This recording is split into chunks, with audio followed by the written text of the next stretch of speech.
Good morning, afternoon, or evening, depending on when you're watching this. My name is Meg Seth. My pronouns are they, them, and theirs, and I am a third-year student in the College Counseling and Student Affairs program at DePaul.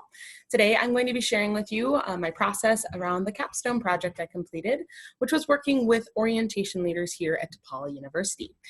So one of the things that I wanted to do when I was conceptualizing this project was thinking about a way to really take what we do in training and enhance what's really great about it.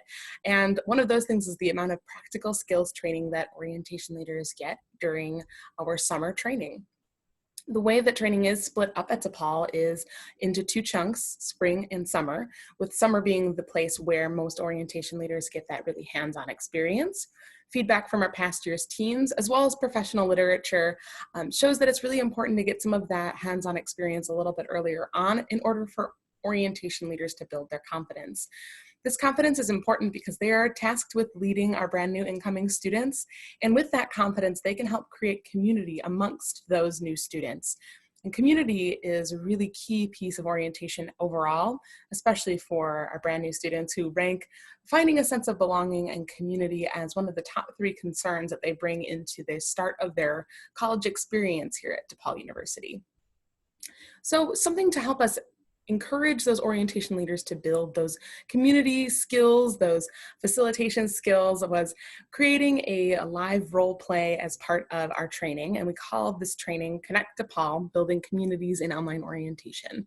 This orientation training experience was meant to give orientation leaders a chance to not only understand their role a little bit better in orientation in this spring training, but also to practice some of the skills of leading groups that they will need to use for the summer. This year, we had some unexpected twists and turns, as you all probably know, with COVID-19.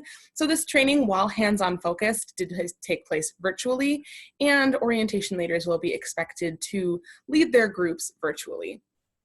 We had a couple learning objectives for this time, including helping OLs understand their place in orientation, the small groups they would be leading, and helping them learn some actual skills that they can use with students once summer comes.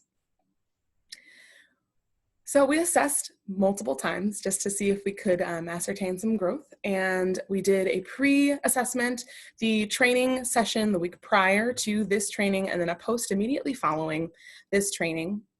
And overall got some really good results.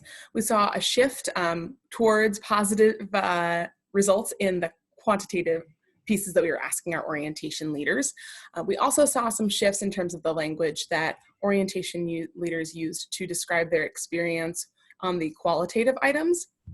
With our quantitative results, which you'll see in this middle bar chart, they're modest increases. So we asked 3 questions that were scaled for Likert. So 1 would have been a strongly disagree, and 5 is a strongly agree with the statements you'll see listed here. So for example, our largest area of growth took place in the responses to incoming students can benefit from my experience as a DePaul student.